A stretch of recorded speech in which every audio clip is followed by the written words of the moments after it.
momento que falamos sobre a ilicitude, está na hora de trabalharmos as chamadas causas de justificação.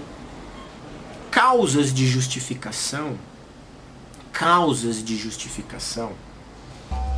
também chamadas de discriminantes. Causa de justificação ou discriminantes. O que são as causas de justificação ou as discriminantes? É apenas um nome que se dá para as excludentes de ilicitude. É apenas um nome que se dá para as excludentes de ilicitude. Querem, não consegue pelo PC? Fique aqui no Instagram. É por isso mesmo que eu faço isso, tá? Porque muita gente realmente tem dificuldade pelo notebook, né? Às vezes a plataforma Teams não roda do jeito que deveria rodar, né? Professores também reclamam disso. Às vezes o notebook não ajuda, mas acredito que todo mundo tem aí um aparelho celular. Se conseguir a internet, vem por aqui que dá no mesmo, tá bom? Depois você pega as aulas ou pelo Teams ou lá pelo YouTube, tá bom? Não vai fazer diferença na nossa vida, tá? O importante é estarmos aqui. Acredite em mim. O importante é estarmos aqui nesse momento, tá? Focados em um futuro, focados na melhora, focados no estudo e no futuro. Não pensando em tragédia, não pensando em briga política por aí. Aqui, tá? Então, estamos todos bem. Muito bem.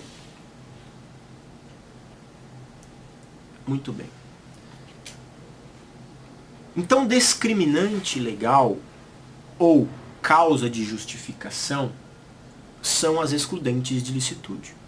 Essas discriminantes, elas podem ser legais, ou seja, estão na lei. Elas podem ser supralegais, significa que elas estão fora da lei. Legais, a lei fala, alguma lei fala. Supralegal significa que a discriminante está fora da lei.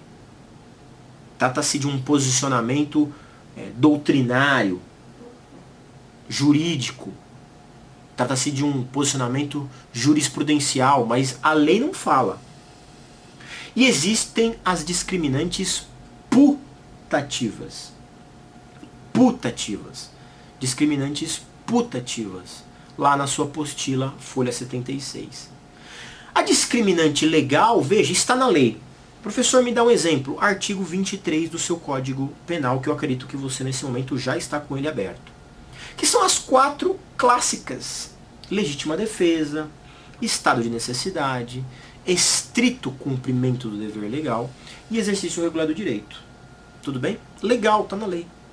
Existem as discriminantes supralegais. Professor, mas como assim uma excludente de ilicitude que está fora da lei? Por conta de uma construção jurídica que fazemos. O nosso papel de doutrinador, de professor, de aplicador do direito é justamente essa, é ficar pegando o ensino jurídico e buscando novos formatos de compreendê-lo na sua essência, na sua amplitude, e não apenas ler a lei. O exercício jurídico do hermeneuta, daquele que interpreta o direito, não é ler a lei e ponto final. Por conta disso, criamos uma discriminante supralegal. Professor, me dá um exemplo. E o exemplo é o exemplo clássico. É o chamado consentimento do ofendido. Consentimento do ofendido. O que é o consentimento do ofendido? É uma autorização. Eu digo para vocês que é uma discriminante supralegal, quer dizer, é uma excludente de ilicitude supralegal, quando o ofendido, aquela pessoa que sofreu o crime, que sofreu o fato típico, ela tenha autorizado aquele ato. Ela tenha autorizado o ato. O ato criminoso que recaiu sobre ela foi autorizado por ela. Olha que coisa louca. Professor, mas como que alguém poderia autorizar um crime contra si? Ora, Ora, peraí. Quem tem tatuagem aí? Quem tem tatuagem aí? Quem tem tatuagem? Você não tem tatuagem? Tem um monte de gente que tem tatuagem na turma, não tem?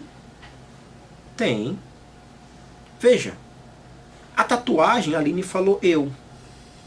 Então, Aline, Daniela falou eu. Me fala uma coisa, essas tatuagens que foram feitas em vocês, não é uma lesão corporal? Abre lá o artigo 129. Você foi marcada. Você foi marcada. Muitas vezes pro resto da vida. Mas é crime de lesão corporal? Não. Por quê? Porque você consentiu, não é? Consentiu ou não consentiu? Agora veja só. E aquele cara que pegou o menor de idade furtando algum ano passado ou retrasado e tatuou na testa dele ladrão vacilão ou só vacilão. Lembram desse caso? Todo mundo conhece desse caso. Lembra do caso do vacilão? Ele tatuou também, não tatuou? Além de ser tortura e tudo mais, não é uma lesão corporal aquilo? E qual que é a diferença? De ter tatuado aquele cara na testa e você, Daniela e Aline, terem se tatuadas? O consentimento? Então veja, o fato típico de lesar o corpo de alguém continua, mas neste caso foi com consentimento. Agora cuidado, hein? Para ter o consentimento do ofendido, não é qualquer situação. Porque imagine que eu então consinta, eu estou consentindo que alguém corte meu braço inteiro, de ponta a ponta. Apenas porque, para o deleite da pessoa, e eu fiz um contrato com ela, e ela então autorizou eu a cortar eu autorizei ela a cortar o meu braço, porque ela queria filmar aquilo, e ela me daria um determinado dinheiro. Veja, ela praticou lesão corporal, eu consenti, tá? Contato assinado, inclusive. Registramos em cartório. Vamos supor que algum cartório passou batido isso. Testemunho e tudo. E aí, é lesão corporal? Ou só porque eu consenti não é lesão corporal? Percebeu que tem uma diferença? Aqui é lesão corporal. Eu não posso autorizar alguém a me matar. Mas eu posso autorizar alguém a me ofender, não posso? Eu não posso autorizar alguém a ser achincalhado? Imagine que você autorize, mediante um contrato, a ser ridicularizado perante toda uma nação de 190 milhões de pessoas, como é o caso do Brasil. Isso é possível? Big Brother é isso, não é? Ou quando você participa de algum programa de televisão, que esse programa de televisão te esculacha. Pra quem é mais das antigas lá, que lembra do Gugu, não sei se o Celso Portiolli faz isso ainda, na qual você... O Silvio Santos mesmo, não sei se ele faz isso, que você ficava lá sentado em uma prancha, em que as pessoas tinham que ficar jogando uma bolinha, que se acertasse num botão, a prancha descia e você caía numa gosma. Não é? Isso não é um consentimento para as pessoas rirem de mim, me ridicularizarem? Sim, exatamente isso. Então veja que alguns fatos típicos, o consentimento do ofendido é permitido. Em alguns outros não. De tal maneira que eu gostaria que você anotasse pelo menos alguns princípios para se autorizar a chamada excludente de licitude pelo consentimento do ofendido. Para se permitir esse consentimento do ofendido, primeiro, o ofendido, que é aquele que foi tatuado, que é aquele que brincou no programa do Silvio Santos, ele tem que ter capacidade para isso. Ele não pode nem ser menor de idade e nem ter deficiência mental. Ele tem que autorizar aquilo. Compreende? Ele tem que autorizar aquilo. E o Cardoso acabou de perguntar, no caso do menor de idade que faz tatuagem com consentimento. Consentimento de quem, Cardoso? Do próprio menor de idade? O consentimento dele não é válido, salvo se ele foi emancipado. Ele não tem capacidade civil para isso. Então, teoricamente, aqui eu falo apenas na teoria, tá? O menor de idade que vai se tatuar e o tatuador faz a tatuagem nele, o tatuador está praticando um fato típico de lesão corporal.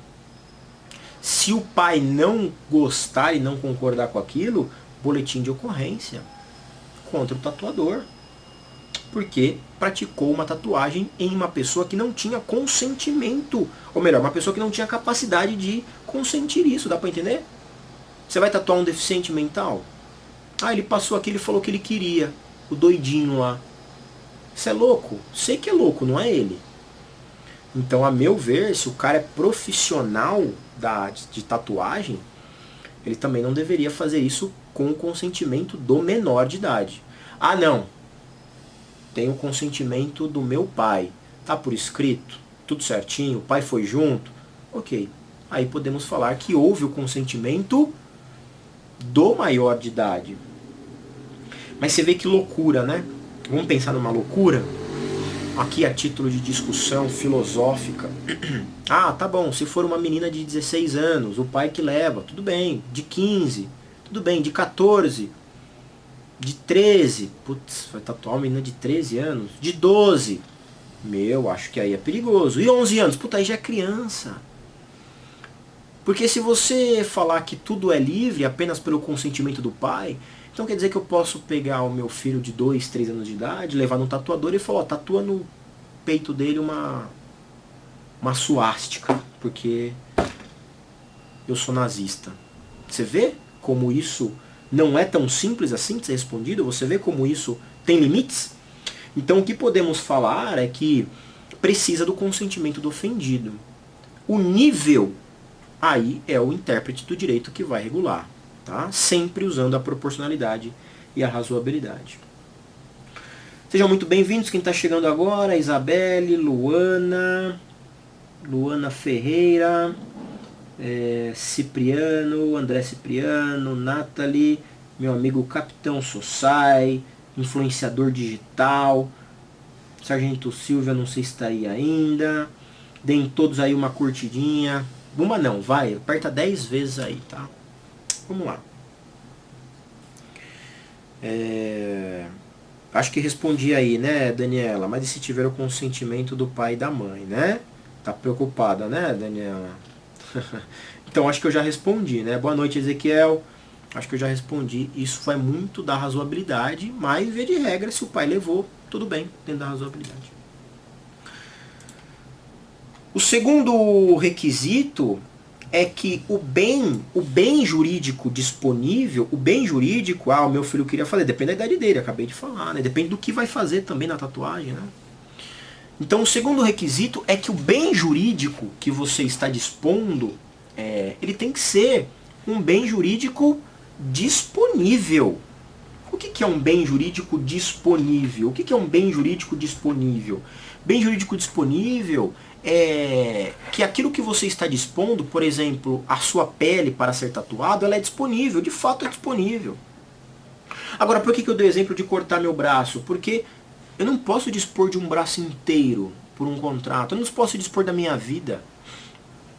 A honra você pode dispor dela, pelo menos contratualmente, né? A honra ela é inalienável, mas o direito à honra é inalienável, mas você pode fazer um contrato na qual você consente algum tipo de chacota, algum tipo de brincadeira que você não vai criar problema com relação a isso, que você está autorizando, como é, por exemplo, esses programas de humor, de piada, não é? De certa forma, quando você vai num stand-up comedy, e você sabe que o comediante ele faz piada com as pessoas, que o trabalho dele é fazer humor negro, é fazer bullying com quem está lá, você está autorizando implicitamente ele a te zoar. Depois não adianta ficar bravo, querer brigar com o cara, ir na delegacia porque ele me ofendeu, porque eu sou gordinho, ele falou de gordinho. Cara, você foi no lugar errado, né? Então veja, Mas o bem ele tem que ser disponível. Um bem indisponível, a vida, a lesão corporal grave, gravíssima, isso não é possível. Por isso que se discute muito na doutrina da jurisprudência aquelas pessoas que fazem, que deformam o corpo delas, né? Então veja, cirurgia estética é um bem disponível? Claro que é. O médico cirurgião está te cortando, mas você está fazendo uma cirurgia estética dentro de algo regular, né? Mas veja, aquelas pessoas lá que aparecem às vezes no Discovery Channel lá, os caras que estão...